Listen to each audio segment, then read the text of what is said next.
Shalom. Shalom. Haleluya. Puji nama Tuhan, kita bisa beribadah kembali di tempat ini. Di ibadah New Normal di bulan Juli tahun 2020. Mari kita gunakan kesempatan yang ada ini. Kita mau rendahkan hati kita. Kita mau siapkan hati kita. Kita mau membawa persembahan yang terbaik bagi Tuhan kita. Terima kasih Bapa di surga buat kesempatan yang indah hari ini, di mana kami boleh kembali beribadah bersama-sama dengan rekan-rekan kami di dalam Tuhan.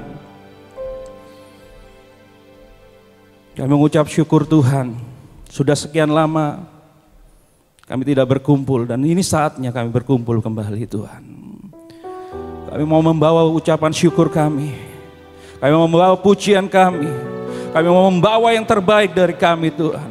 Untuk Engkau Raja di atas segala raja. Beracara Roh Kudus, ambil alih seluruh jalannya ibadah pada pagi hari ini. Urapi setiap kami Tuhan. Tutup bungkus kami dengan kuasa darah-Mu. Kami mau menaikkan syukur. Kami mengangkat pujian kami dengan penuh sukacita. Karena Engkau ada di tengah-tengah kami pagi hari ini. Terima kasih Bapa di surga. Hanya di dalam nama Tuhan Yesus Kristus kami mulai ibadah kami pada pagi hari ini. Haleluya. Amin. Ku bersyukur padamu Tuhan.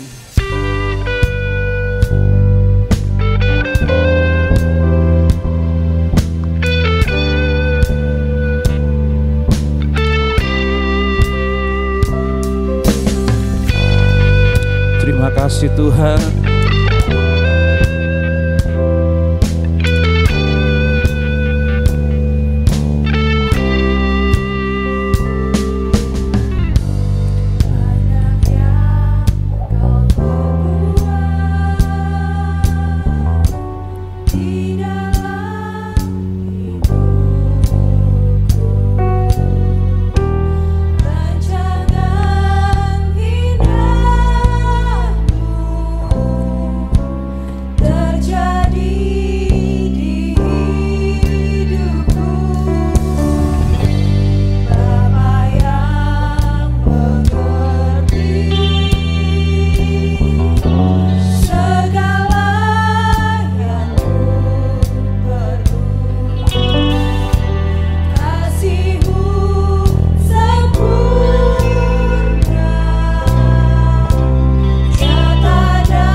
Mari bersyukur kepada Tuhan.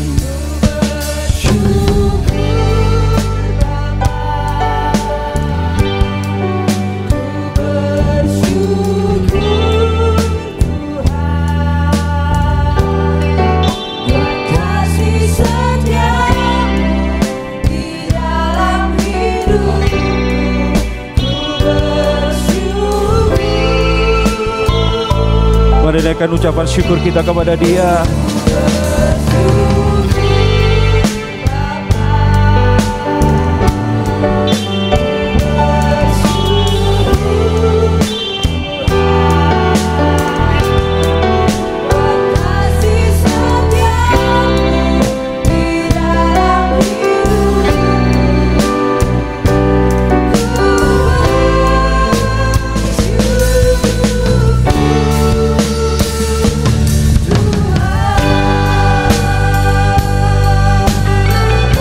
Sungguh kami bersyukur kepadamu Tuhan, sebab kasih setiamu untuk selama-lamanya.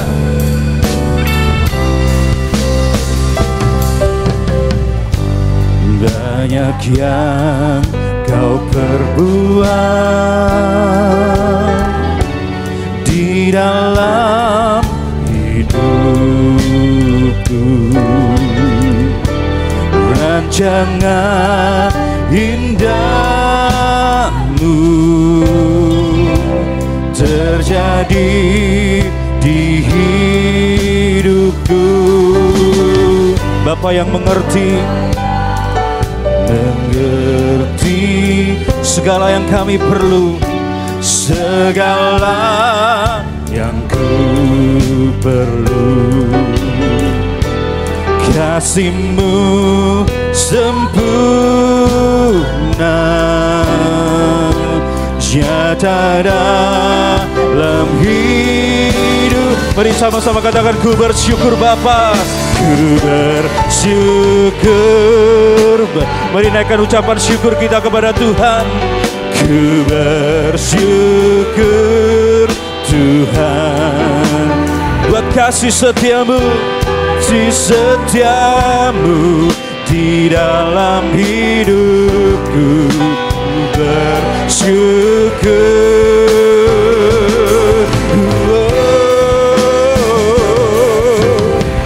kami bersyukur. Haleluya, mari angkat ucapan syukur kita. Kami bersyukur padamu Tuhan, buat kasih setiamu di dalam hidupku. Ku bersyukur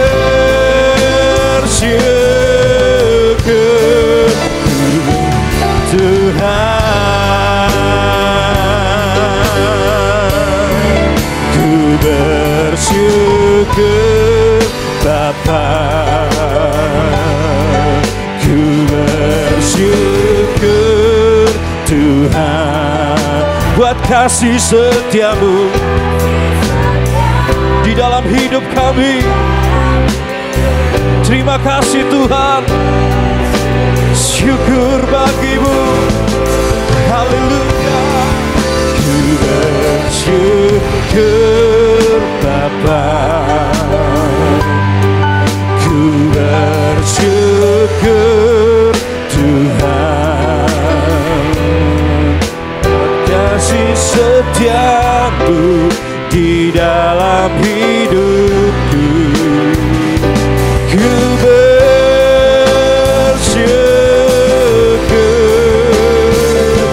Tuhan, yang merasakan kasih setia Tuhan, naikkan pujian ini Tuhan. Tuhan, ku bersyukur Tuhan, buat kasih setiamu, kasih setiamu di dalam hidupku. Ku bersyukur, ku bersyukur Bapa, ku bersyukur Tuhan, buat kasih setiamu di dalam hidupku. Ku bersyukur Tuhan,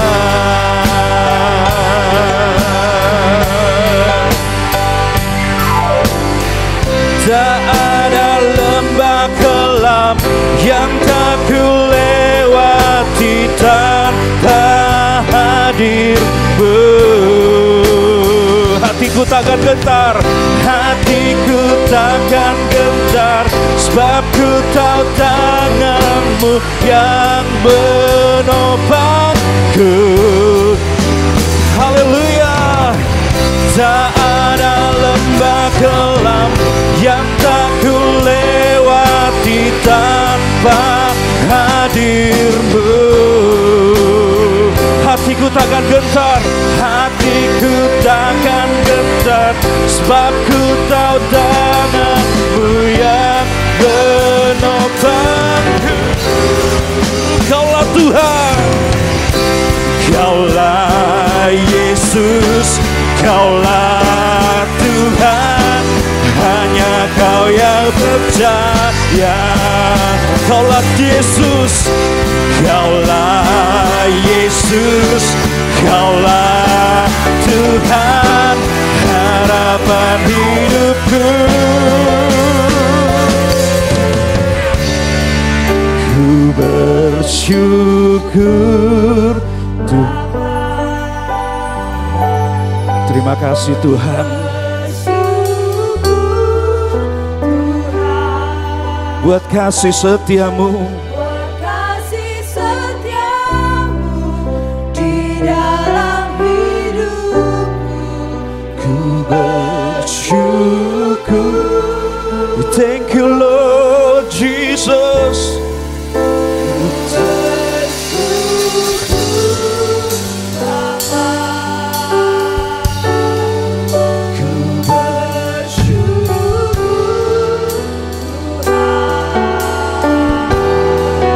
Buat kasih setiamu di dalam hidupku, ku bersyukur,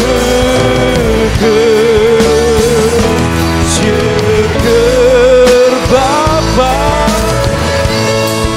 ku bersyukur Tuhan. Buat kasih setiamu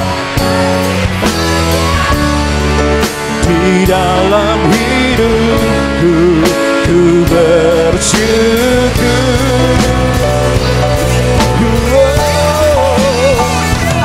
Syukur Bapa, ku bersyukur Tuhan.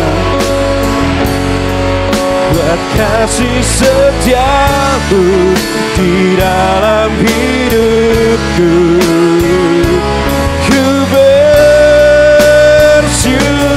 Katakan ku bersyukur, ku bersyukur. Sekali lagi katakan ku bersyukur, ku bersyukur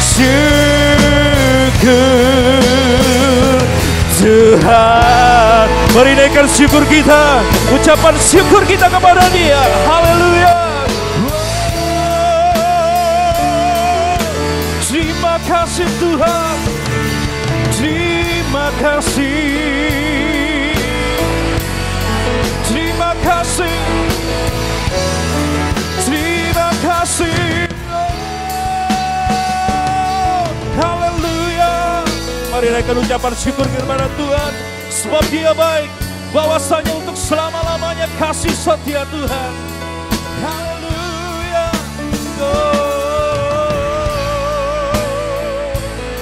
Sebab Engkau baik Tuhan, sebab Engkau baik. Haleluya.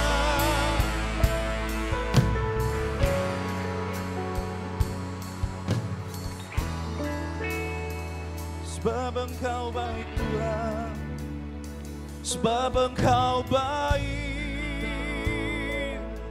bahwasanya untuk selamanya, bahwasanya untuk selamanya kasih setiamu.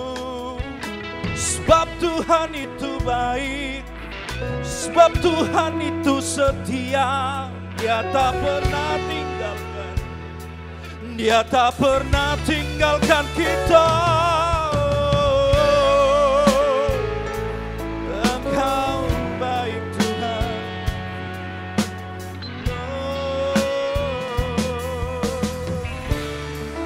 Ku bersyukur Bapa, kami bersyukur padamu Tuhan,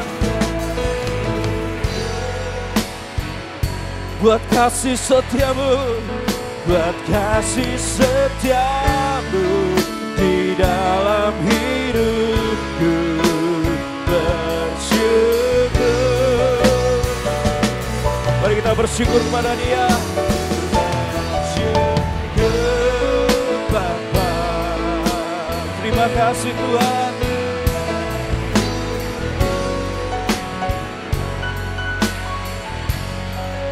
Buat kasih setiamu di dalam hidupku, ku bersyukur, ku bersyukur, ku bersyukur,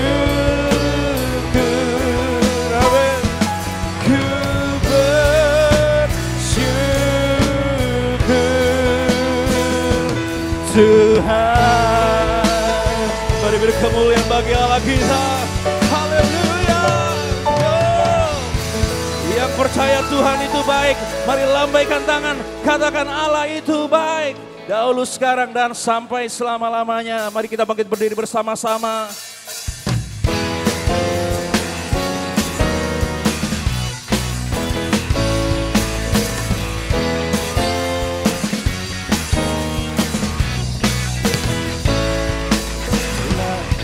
Itu baik, sungguh baik bagiku, ditujukannya kasih setianya. Dia menyediakan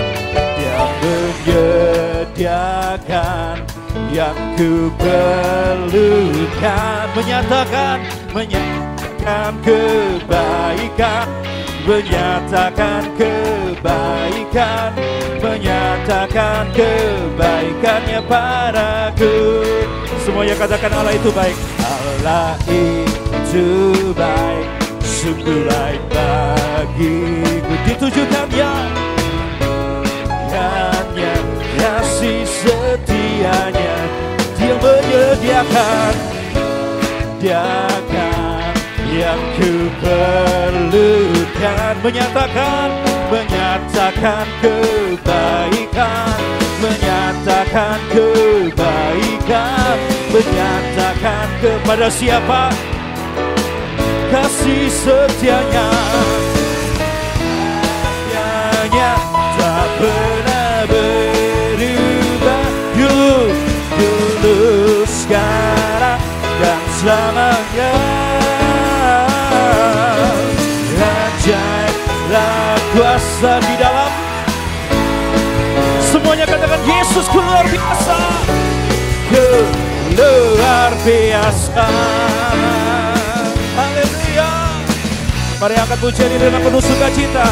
Allah itu baik, sungguh ditujukannya hanya kasih setianya, menyediakan yang ku perlukan, menyatakan kebaikan, menyatakan kebaikan itu. Kasih setianya tak pernah berubah, dulu, sekarang, dan selamanya. Ajaiblah kuasa dalamnya. Semuanya katakan Yesus luar biasa, luar biasa kasih setianya.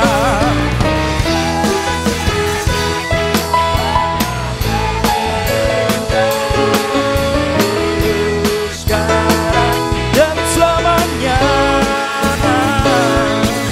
Ajaiblah kuasa dalam namanya Yesus, luar biasa. Yang penuh sukacita akan ini pujian ini bersama-sama. Setianya tak pernah berubah, dulu, sekarang, dan selamanya. Engkau ajaib Tuhan,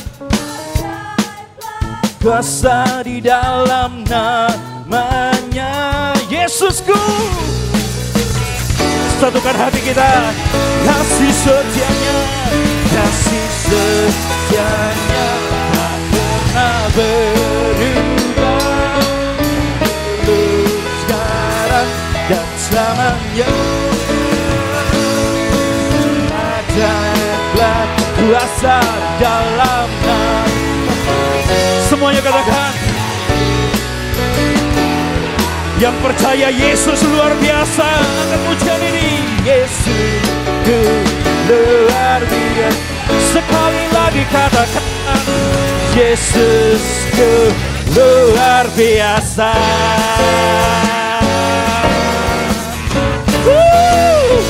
Tetap semangat di new normal. Haleluya. Silakan duduk Bapak Ibu Saudara sekalian. Kita percaya waktu Tuhan adalah waktu yang terbaik. Tidak pernah terlambat. Dia selalu tepat. Dan kami percaya Tuhan, di saat kami sekarang menjalankan ibadah new normal, tidak seperti biasanya Tuhan, tapi kami percaya ada waktu-Mu. Ada waktu-Mu Tuhan. Itu yang terbaik bagi kami.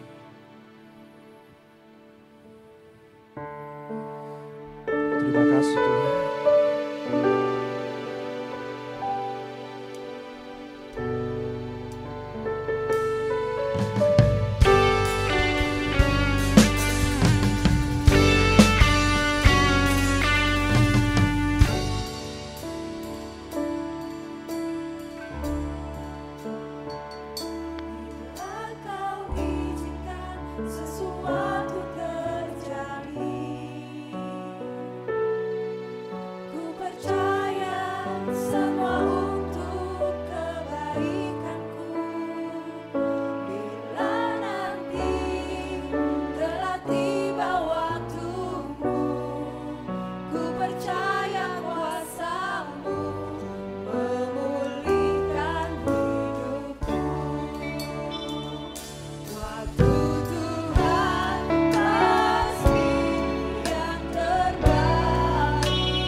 Pasti yang terbaik. Bila Kau izinkan sesuatu terjadi, Ku percaya semua untuk kebaikanku. Bila nanti telah tiba waktumu, ku percaya kuasa-Mu memulihkan hidupku. Mari katakan waktu Tuhan. Waktu Tuhan pasti yang terbaik, walau kadang tak mudah dimengerti. Lewati cobaan, ku tetap percaya waktu Tuhan pasti yang terbaik. Jemaat angkat pujian ini bersama-sama. Bila Kau izinkan sesuatu terjadi, ku percaya semua untuk kebaikanku.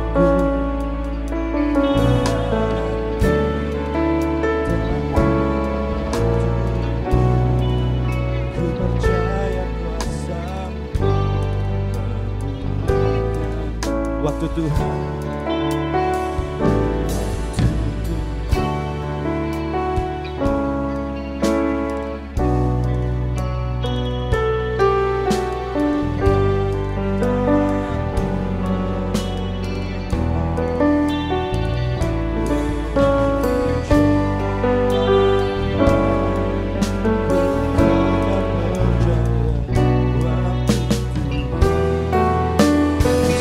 Angkat pujian bersama-sama, katakan waktu Tuhan. Waktu Tuhan pasti yang terbaik, Walau kadang tak bisa kami mengerti Tuhan, tak mudah dimengerti. Lewati cobaan, ku tetap percaya waktu Tuhan pasti yang terbaik, pasti yang terbaik. Walau kadang tak mudah dimengerti. Lewati cobaan, ku tetap percaya waktu Tuhan pasti yang terbaik.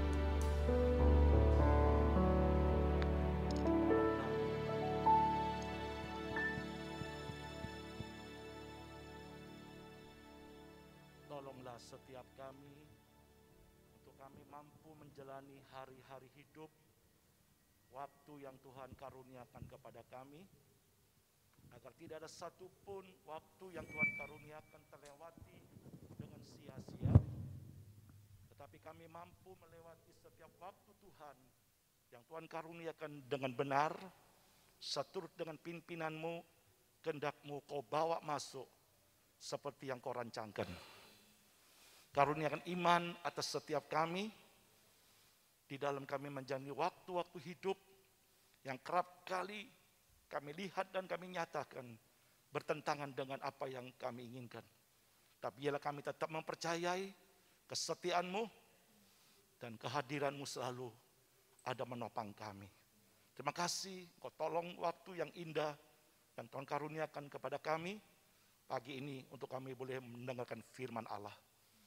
Tolong kami ya Tuhan, berikan pengertian, pemahaman, dan singkapkan itu atas setiap kami, dan ajar kepada kami untuk kami mampu menerima itu semua dengan sukacita dalam limpah ucapan syukur kepada Bapa. Terima kasih Bapa, berfirman kami siap mendengarnya. Di dalam nama Tuhan Yesus Kristus kami sudah berdoa, mengucap syukur, bersama-sama kita katakan amin. Tuhan memberkati kita semuanya. Shalom. Mana semangatnya? Sudah lama tidak jumpa, kok rasanya masih perlu didorong lagi. Sekalipun tidak pernah berjumpa dalam ibadah seperti ini, saya tetap percaya kesetiaan Tuhan tetap ada pada setiap kita, karena kesetiaan Tuhan itu tidak akan terpengaruh oleh segala keadaan. Seperti ada nyanyian, kasih-Nya selalu mengalir, baik di waktu hujan, baik di waktu panas. Amin. Masih ingat nyanyian kuno dulu? Kasih Tuhan senantiasa ada mengalir atas setiap kita semuanya. Puji Tuhan. Saudara, saya sudah menghadap ke pimpinan tugas atau gugus tugas COVID-19 dan sudah diberi izin asal kita menjalankan semua secara benar mengikuti protokol kesehatan. Saya sudah menghadap kepada Kapolres. Beliau mengizinkan pada mulanya untuk menunda dulu. Pada akhirnya saya menghadap lagi melalui via polisi bagian Intel. Pada akhirnya beliau mengizinkan asal tetap menjaga protokol kesehatan. Dan saya katakan, iya Pak, kami akan tunduk kepada pemerintah. Dan pemerintah juga adalah hamba Allah yang harus saya taati, yang semua membawa kebaikan bagi yang dipimpinnya. Dan puji Tuhan, hari ini kita bisa beribadah, bukan kemauan saya semata, bukan kemauan saudara semata, tetapi sudah diizinkan oleh pemerintah, yang tidak lain mereka juga adalah hamba Allah, dalam bidang tertentu yang Tuhan tetap atas mereka. Dan pagi hari ini kita boleh ada sebagaimana kita ada, semua karena anugerah kemurahan-Nya. Amin. Hari ini kita kembali mau dengar firman Tuhan, seperti pada waktu minggu yang lalu, pada waktu sudah masih beribadah di rumah. Saya harap sudah masih ingat yang mengikutinya, karena juga banyak yang merasa tidak bisa mengikutinya. Saya sangat maklum, dan saya menjelaskan apa yang menjadi pesan Tuhan dalam minggu-minggu ini, baik melalui Mana Surgawi yang saudara setiap kali nikmati, yang saya ikuti juga luar biasa. Melalui persoalan-persoalan yang terjadi, Tuhan bangkitkan talenta-talenta yang saya boleh lihat dan boleh memberkati. Di mana minggu yang lalu, waktu kita ngadain ibadah di rumah, saya mengambil sebuah renungan tema firman Tuhan, mengenal gaya kepemimpinan Allah. Hari ini kita pun akan mendengarkan kembali pesan Tuhan dengan sebuah tema yang sama, mengenal gaya kepemimpinan Allah. Gaya kepemimpinan Allah itu unik, saudaraku. Penuh dengan kemisterian, rahasia kadang-kadang. Bahkan kadang-kadang membuat kita ini penasaran. Bahkan berdampak begitu besar dalam hidup kita, bertanya-tanya. Mengapa? Dan apa yang sedang terjadi dalam hidup kita ini? Tapi lewat firman Allah, semua sedikit demi sedikit tersingkap. So, firman Allah berkata, Sabda Tuhan itu adalah pelita dan terang serta suluh bagi jalan-jalan kita. Tertulis dalam Mazmur 119 ayat 105. Firman Tuhan ini menjadi pelita, suluh, dan terang bagi jalan-jalan kita. Itu perlu disingkapkan. Perlu dibuka oleh pertolongan pewahyuan Roh Allah. Kan tidak mungkin manusia bisa memahami firman Allah ini secara utuh kalau Tuhan sendiri yang mempunyai firman tidak menyingkapkannya.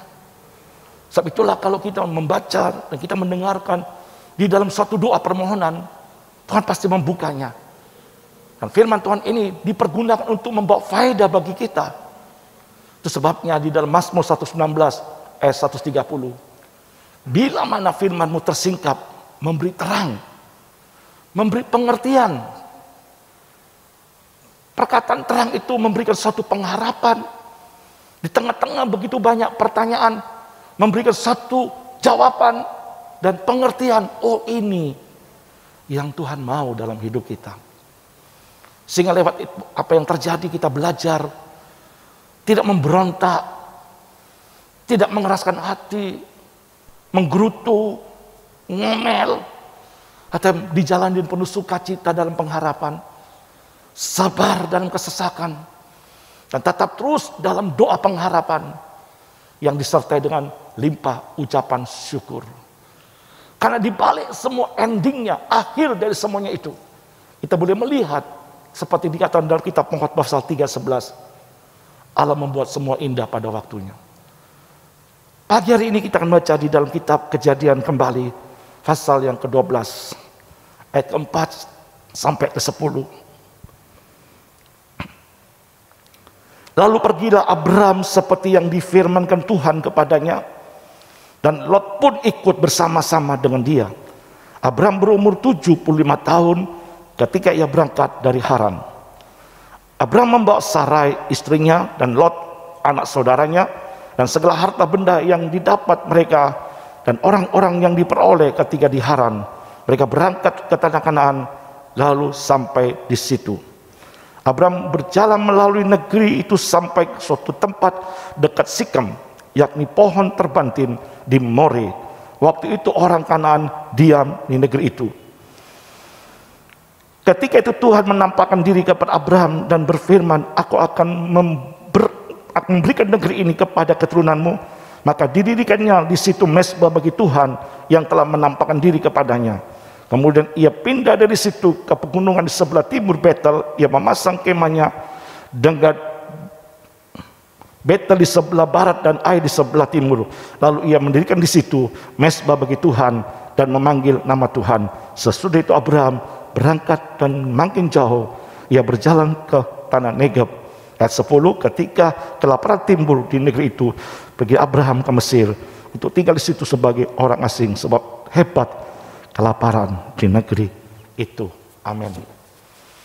Kita telah membaca firman Tuhan, bagaimana Abraham meresponi akan panggilan Allah yang memintanya untuk keluar dari Ur Kasdim dengan sederet janji-janji yang luar biasa yang Tuhan janjikan kepada Abraham.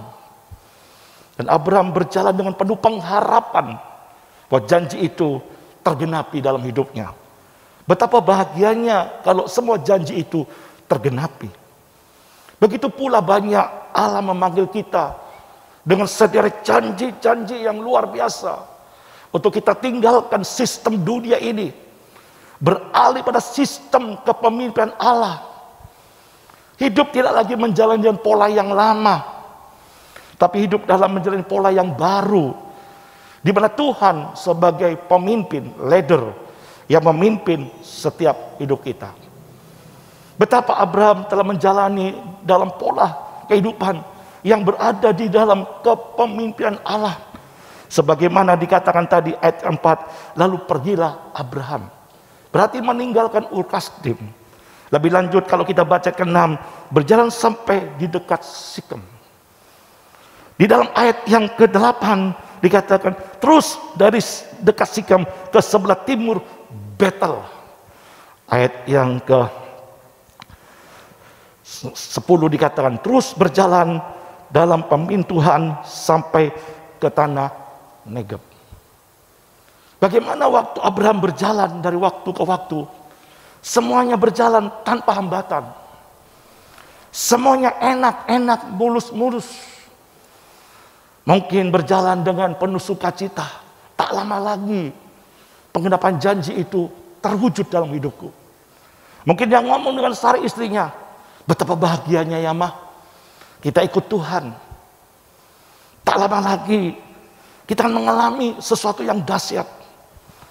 Terlebih aku kepingin punya momongan mah, yang selama ini aku jalani gak punya momongan. Istrinya manggut-manggut, iya Pak, senang ya Pak. Semua berjalan. Dan tibalah mereka sampai di Negeb. Dan sampai di Negeb terjadi kelaparan di sana. Sesuatu yang tidak pernah diprediksi, sesuatu yang tidak pernah disangka-sangka, yang tidak pernah dilontarkan oleh Tuhan. Nanti kamu keluar dari Ur-Kasdim, kamu akan menghadapi kelaparan.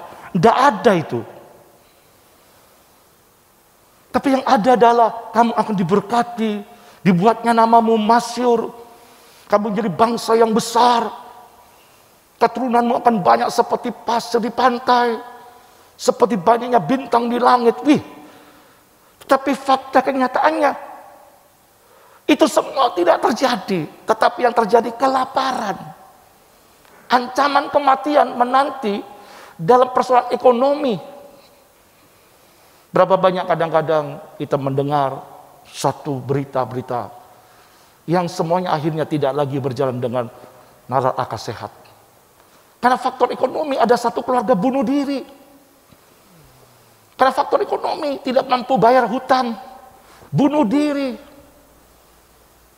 Karena faktor ekonomi tidak mampu menghadapi masa depan yang berpikir penderitaan sengsara yang akan menanti, lebih baik diakhiri, bunuh diri. Ada yang cara gantung diri, ada yang cara minum racun, ada yang lebih dulu papa mamanya memberikan kepada anak-anaknya, dipastikan sudah anaknya meninggal semua, barulah papa mamanya meminumnya, matilah satu keluarga. Ini ancaman. Berapa banyak kita hidup dengan janji-janji Allah. Kita dengar di gereja, begitu banyak Allah memberikan janjinya. Dengan lain kata Allah memberikan pengharapan demi pengharapan. Wih, di gereja kita berkata amin. Mungkin kita nyanyi angkat tangan. Bagaimana kita menyanyi betapa dahsyat dan ajaibnya Tuhan. Tapi sepulang mungkin dari gereja, jangan nunggu hari esok. Mungkin sorenya sudah kita menghadapi sesuatu di mana kita berpikir, kok bertolak belakang ya dengan apa yang aku dengar. Ini sungguhankah Tuhan menjanjikan yang baik bagi? Sungguhankah? Kok tidak pernah aku pikirkan terjadi seperti ini? Tapi inilah kita, lewat firman-Nya kita mau belajar gaya kepemimpinan Allah. Apakah Allah tidak tahu apa yang sedang terjadi oleh Abraham? Allah tahu. Bahkan dalam tanda petik Allah yang memimpin sampai di tempat itu. Kenapa dalam perjalanan itu ada dua hal yang dilakukan oleh Abraham. Yang pertama, dia membangun mezbah, satu persekutuan yang tidak pernah terlepas dalam hidupnya. Begitu intimnya, begitu mesranya yang dibangun. Dan di dalam ayat ke-7 Tuhan menampakkan diri lagi dan berfirman, berjanji dengan janji yang sama, bahkan ditambah bahwa tanah ini akan kuberikan kepada keturunanmu. Waduh, bukan hanya punya anak, tetapi masa depan anaknya dipikirkan oleh Allah. Bukan hanya punya anak, tapi masa depan anak-anaknya sudah disiapkan oleh Allah. Dan sesuatu yang luar biasa. Dikala kita berjalan, kita mendengar banyak firman, diteguhkan lagi. Tetapi kita mau belajar pagi hari ini, gaya kepemimpinan Allah. Bagaimana kepemimpinan Allah yang sedang membawa ke sana? Tentu ada tujuannya. Tentu ada maksudnya. Saya tidak akan terlalu berlama-lama mengingat waktu. Karena saya juga harus menghormati apa yang saya katakan kepada Bapak Kapolres, kepada pimpinan gugus tugas COVID-19. Selambat-lambatnya Pak, 1 jam selesai.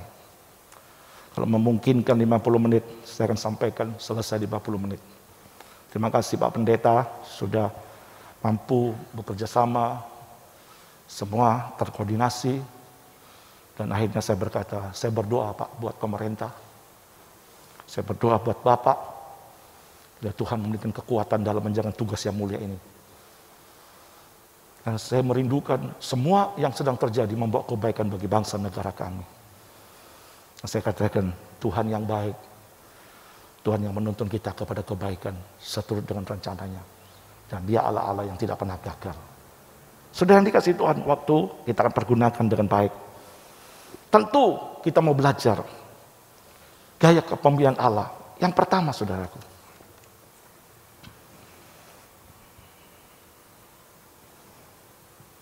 kita akan dibawa oleh Tuhan kepada satu kehidupan yang tidak berteori. Oh, aku tahu ada Tuhan. Aku percaya ada Tuhan. Tapi kerap kali kita sebatas hanya mengenal Tuhan secara teori. Tapi Allah akan membawa kita untuk percaya pada Tuhan dengan pengalaman bersama dengan Dia. Seperti yang dikatakan oleh Ayub pasal 42 ayat ke-5. Dahulu sebelumnya peristiwa terjadi yang dialami oleh Ayub, aku mengenal Engkau Tuhan dari kata orang. Oh, Tuhan itu dahsyat. Oh, Tuhan itu luar biasa. Ajaib. Penuh limpah dengan kasih karunia dan berkat-berkatnya. Itu semua hanya dalam bentuk satu teori. Seperti waktu seorang murid lagi diajar oleh gurunya di dalam sebuah ruangan kelas. Tetapi akan masuk dalam dunia praktek melalui yang namanya ulangan. Apa yang namanya ujian. Tentu untuk ingin mengetahui sampai sejauh mana pengajaran itu meresap. Sampai sejauh mana pengajaran itu telah nyantol. Telah dipahami dengan baik. Lewat semua itu akan kelihatan, oh ternyata semua belum sampai kepada maksud pengertian yang diajarkan. Perlu diulang. Yang kedua, itu menjadi barometer kepada kita untuk menunjukkan seberapa kualitas iman kita. Karena untuk melihat kualitas iman itu, saudaraku, tidak bisa dilihat hanya kita duduk di gereja, memuji Tuhan, angkat tangan, lalu diukur orang itu sudah berkualitas. Enggak. Walaupun itu bagian dampak dari mutu kekristenan, di mana dia tidak akan menjadi Kristen yang pasif. Dia akan aktif, pasif, dinamis.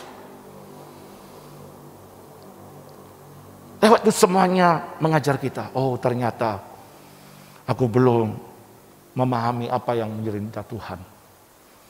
Nah, di sini kita mau belajar, saudara, untuk membawa kita mengenal di dalam pribadi kita kepada Tuhan, bukan secara teori. Yesus membawa murid-muridnya yang namanya di Danau Galilea terjadi angin ribut, gelombang yang besar. Kita tahu, diam teduhlah. Lalu murid-muridnya berkata, siapa orang ini? Sehingga angin ribut dapat diteduhkan. Itu untuk menunjukkan dirinya, dia hidup dalam kapasitasnya sebagai Allah yang menciptakan langit dan bumi. Semua kuasa ada dalam genggaman tangan Tuhan. Untuk kita mengenal, oh ternyata kasih karunia Tuhan itu cukup bagiku. Seperti yang dialami oleh Paulus. Yang Tuhan izinkan dalam tanda petik utusan iblis. Kalau kita pikir, kok iso ya Tuhan ngutus iblis hanya untuk nyakiti dalam tanda petik keberadaan orang-orang yang percaya. Apalagi orang percaya itu yang namanya Paulus begitu sangat besar mengasihi Allah. Memiliki dedikasi yang luar biasa. Tapi Allah izinkan. Ternyata di sana Paulus boleh belajar. Oh, di balik itu semua kasih karunia Tuhan tetap cukup bagi. Seperti nyanyian yang awal kita nyanyikan di lembah kekelaman dalam perjalanan kita. Engkau tetap hadir. Seperti pada waktu ada di Sikem. Seperti waktu ada di sebelah timur Betel. Tuhan ada menyertai, berfirman. Tapi pada waktu di tengah-tengah masa kelaparan pun Tuhan tetap ada menyertai, walaupun Tuhan izinkan semua terjadi. Begitu pula kepada kita. Kita mau belajar mengenal akan gaya kepemilikan Allah. Orang benar dikatakan seperti pohon korma. Dalam Mazmur 92:13. Kita harus mengerti filosofi yang namanya pohon korma. Memiliki keunikan dari pertumbuhan yang lainnya. Dari pohon-pohon yang lainnya. Dan keunikan di dalam keberadaan satu tumbuh-tumbuhan yang bernama pohon korma itu tidak akan dibiarkan tumbuh lebih dulu ke atas. Dia harus ditekan untuk tumbuh ke dalam. Dengan cara apapun dia ditekan, saudaraku. Maunya dia tumbuh ke atas, begitu mau tumbuh ke atas ditekan lebih dulu untuk tumbuh ke dalam. Maksudnya apa? Berakar teguh. Karena dia dipersiapkan dengan perkara yang akbar. Dipersiapkan dengan perkara yang luar biasa. Dengan lebatnya pohon korma itu. Di tengah-tengah kondisi badai, padang gurun. Kalau tidak dipersiapkan lebih dulu, dia akan tumbang di tengah-tengah kesuksesan. Karena menghadapi begitu banyak badai. Badai itu bisa datang kesombongan, kecongkaan. Nah, kalau tidak betul-betul dipersiapkan dengan dasar yang kokoh. Untuk kita mengenal akan kepribadian Tuhan. Siapa manusia yang tahan menghadapi pujian? Dan siapa manusia yang tahan menghadapi ejekan? Kita akan sakit hati. Bahkan bisa rasa sakit hati dibawa sampai mati. Sampai dikatakan 7 turunan pun tidak akan kuberikan pengampunan. Sampai begitu. Siapa yang tahan menghadapi pujian? Yang kadang-kadang tanpa sadar. Virus rokok sambungan masuk, saudaraku. Yang pada akhirnya dia ditentang oleh Tuhan. Dan Tuhan sendiri akan melawan kepada pribadi-pribadi yang membangun hidupnya dengan pola kesombongan ini. Sepanjang dipersiapkan. Tekan begitu rupa. Seperti minggu yang lalu. Tuhan izinkan sampai sudah tidak ada jalan. Semua sudah tertutup. Baik dalam kekuatan Abraham dikatakan sudah mati buah sakarnya. Tidak produktif. Istrinya bukan hanya mandul, tapi sudah menopause. Dan itu diakui oleh Abraham, itu diakui oleh Sarah, sudah tidak mungkin. Nah, Tuhan yang menjanjikan pengharapan itu secara logika, dia membuka jalan itu semakin hari semakin lebar. Inilah keunikan Tuhan yang penuh dengan kemisterian, yang membuat kita penasaran, yang kadang-kadang kita membuat bertanya-tanya, apa sih maunya Tuhan? Kok semua dijegal? Kok semua ditutup? Benarkah Tuhan adalah Tuhan yang jahat sebegitu rupa? Tentu tujuannya supaya apa? Kita mengakui kebesaran Tuhan. Ulangan 8 ayat 17. Tuhan berkata, jangan sampai kamu katakan, kalau kamu sudah memperoleh semua itu, karena aku, tapi biarlah kamu katakan, semua karena Tuhan Allah Abraham, Allah Ishak, Allah Yakub, yang telah mengaruniakan kekuatan kepadamu, untuk kamu memperoleh semuanya itu. Agar kita tetap datang dengan sikap hati yang rendah, dan kita berkata, semua karena anugerahnya. Di balik semua gaya kepemimpinan Tuhan yang terjadi, melahirkan pribadi yang militan, pribadi yang dapat diandalkan, pribadi yang bukan cuma hanya yang namanya tong kosong nyaring bunyinya,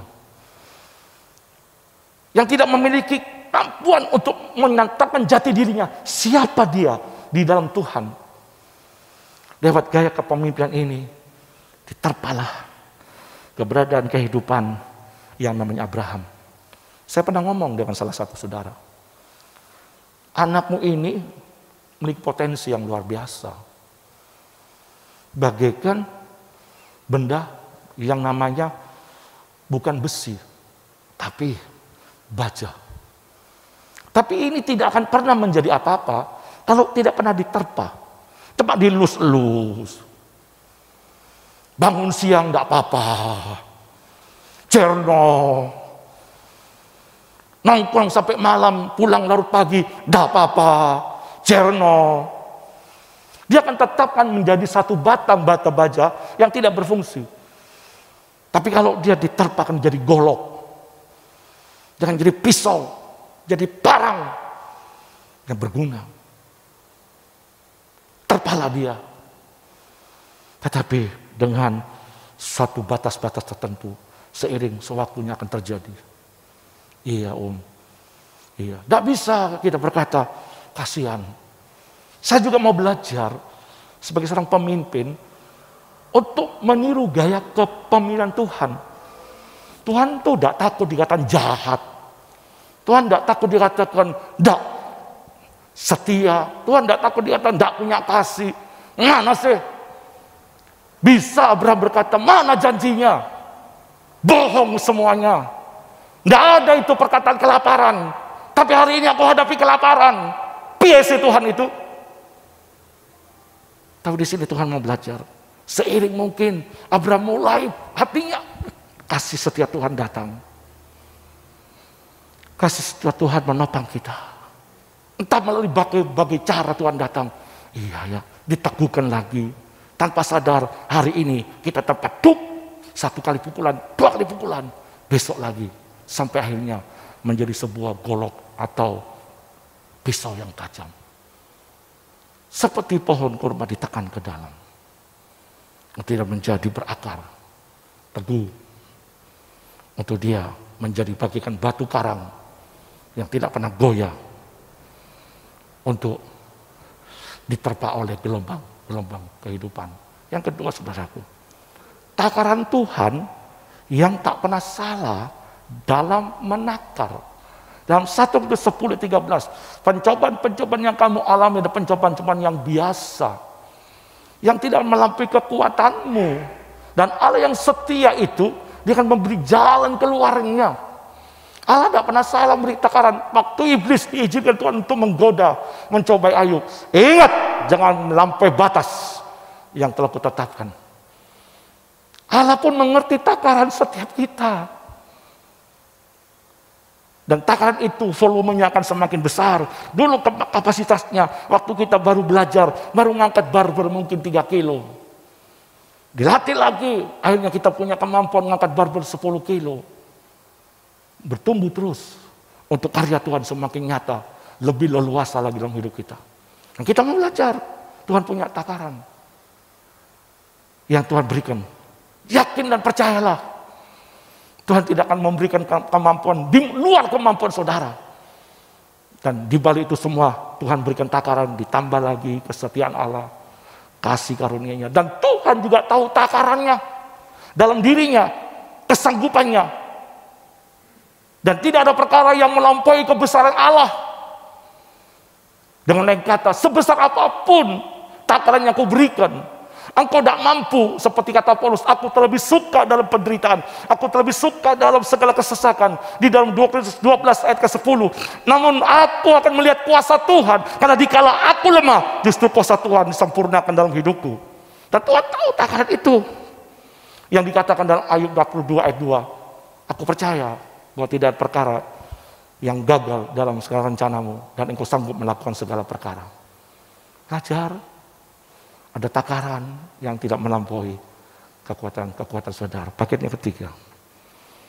Untuk menjadi kesaksian. Minimal warisan iman yang akan diberikan kepada Ishak nanti. Sehingga mampu memberikan satu bekal yang lebih berharga dari emas dan perak. Manusia kadang-kadang bingung memberikan yang namanya emas dan perak bagi anaknya. Tidak salah. Tetapi jauh lebih itu saudaraku, berilah warisan yang nilainya melampaui emas dan perak. Itulah warisan iman. Bagaimana akhirnya Ishak pada waktu dalam Kejadian pasal 26, kelaparan yang juga dialami oleh Ishak, yang terjadi bukan hanya waktu itu, yang pernah terjadi pada zaman Abraham. Rupanya Abraham pernah berkata, nak, iring Tuhan itu unik, misteri nak. Misterinya di mana Pak? Uniknya di mana? Cerita Abraham. Papa putus asa juga lah nak. Waktu kelaparan nak. Sampai ngungsi ke Mesir. Gara-gara itu nak. Aduh papa mama hampir terpisah nak. Tapi Tuhan menolong. Ya gitu Pak. Ada urusan iman. Sama seperti Lois. Yang menurunkan iman itu pada Eunika. Dalam 2 Timotius 1:5. Dikaruniakan lagi kepada Timotius. Betapa kita juga memberikan karunia iman. Warisan iman kepada generasi kita. Apalagi generasi kita akan menghadapi masa-masa yang lebih sulit, saudaraku. Karena dunia akan digoncang, dikatakan dalam kitab Ibrani. Apa yang tidak digoncang, semua digoncang. Bukan hanya bumi digoncang, langit pun digoncang.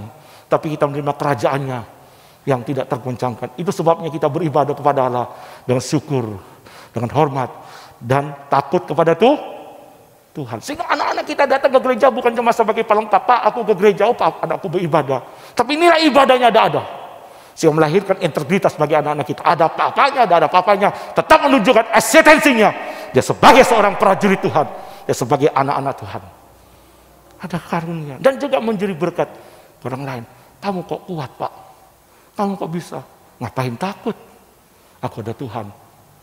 Saksi. Bagaimana aku telah diterang Tuhan. Akhirnya memberikan pengharapan.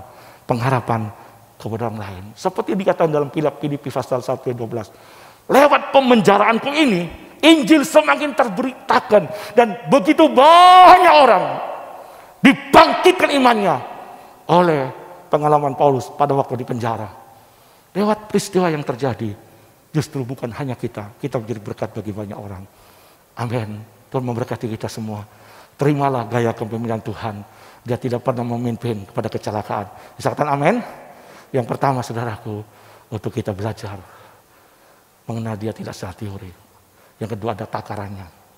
Tidak melampaui. Yang ketiga, ingat ada misi dalam setiap kita. Untuk kita menceritakan perbuatan ajaib kasihnya yang luar biasa. Mari kita tunduk hati. Saya minta pemain musik.